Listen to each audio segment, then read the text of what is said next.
السلام عليكم. لا تنسوا الاعجاب بالفيديو والاشتراك في القناة تشجيعا لنا لنستمر بنشر المزيد ان شاء الله.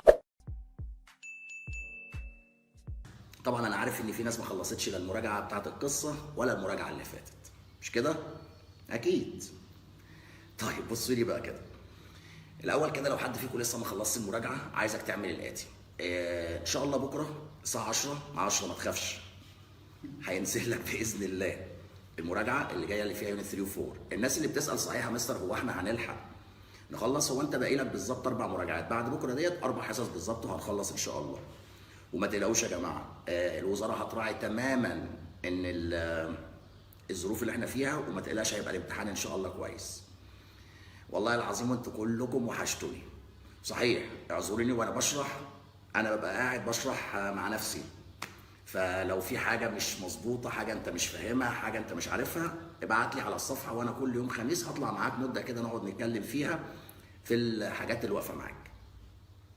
بس الناس اللي موجوده بقى بص لي بقى كده، الفتره اللي باقيه ديت عايزك ترتب شويه في المذاكره، وما تسمعش بقى كلام ان الامتحانات ممكن هي وارد تتاجل على فكره شهر، بس ما انسى الكلام ده خالص، وتعامل على انك هتمتحن في التوقيت اللي انت شغال فيه. في شهرين الماده خفت عليك، جميع المواد خفت عليك، ابدا امسك حاجه حاجه، واحده واحده كده من البدايه وركز. حاول، ما كنا الاول بقول لك ايه، خد الحصه وذاكرها، دلوقتي اسمع اللايف وهو معاك، اسمع سوري الفيديو وهو معاك، وابدا ايه حل عليه. وفي حاجه كمان عايزكم الفتره الجايه ديت يا جماعه على قد ما تقدروا، طبيعي انت قاعد لوحدك، وطبيعي بتبقى انت محتاج المدرس معاك، بس انت برضو خلي عندك ثقه شويه انك تقدر تشتغل، واحنا بنشرح، احنا بنحاول على قد ما نقدر ان احنا نوصل لك المعلومه كانك قاعد قدامنا في المحاضره.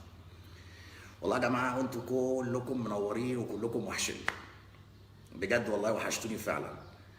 والناس اللي كنا بنزعق لها وبنخوفها والكلام دوت ما تزعلش، انا عمري ما عملت دوت بهدف ان انا اضايقك، انا كان هدفي كله ان انا احاول على قد ما اقدر انك تذاكر. دلوقتي مفيش حد هيعرف يرخم عليك ولا حد يسمع لك، سمع انت مع نفسك، يعني ذاكر وسمع. لو لقيت نفسك ما حفظتش هقول لك ايه، اطرد نفسك، لا ذاكر وابدا اشتغل شويه. طيب تعالوا كده يا شباب نبدا الاول ببعض الاسئله اللي في المراجعه الاولى.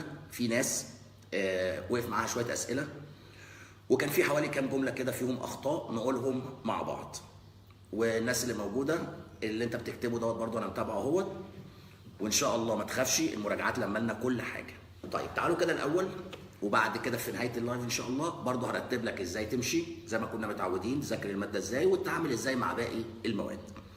بس الاول صحيح لو في حاجه واقعه منك في المراجعه الاولى او المراجعه بتاعت القصه تعمل ايه؟ هتبدا المراجعه الثانيه ديت من اول بكره هتاخدها. خد بالك، هعوز منك الاتي، هتمسك الكتاب. اول حاجه هتاخد الجرامر، والجرامر اهو معاك ممكن تسمعه وتحل عليه الاسئله اللي انت مش عارفها في الكتاب كله. يعني الناس اللي موجوده اللي انا بكتبه دايما في الفيديو بيبقى اسئله صغيره مش كافيه طبعا. انت الكتاب بتاعك فيه الاسئله، وخد بالك اول الاسئله في الكتاب اسئله مهمه، ابدا اتعامل معاها. خد يوم للجرامر، قسم الكلمات، عندك يونتين كل يوم تاخد يونت وما تتخنقش، انت عارف ان الكلمات بتتكرر، وحل التشوز اللي عليها في الكتاب كاملا.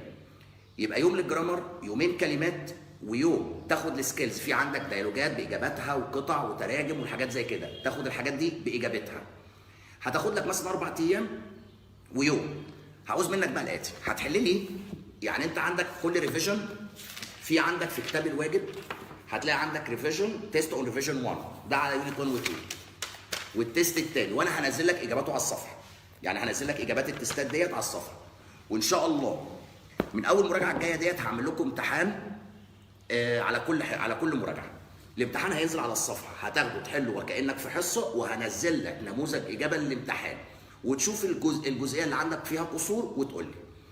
الناس بقى اللي سالتني على السكيلز، ان شاء الله هنبدا في السكيلز الاسبوع ده. انا منزل لك بكره يونت 3 و 4، في خلال الاسبوع باذن الله قبل الجمعه الجايه هنزل لك حصه هنشرح فيها الترجمه والباراجراف وهنشرح كمان الديالوج، بحيث يبقى انت لميت اسئله السكيلز كلها. طيب تعالوا كده يا شباب الاول نبدا الاول باللي في الكتاب ريفيجن 1، وبرده لو في حاجه في كتاب خارجي دايما ابعت لي على الواتس على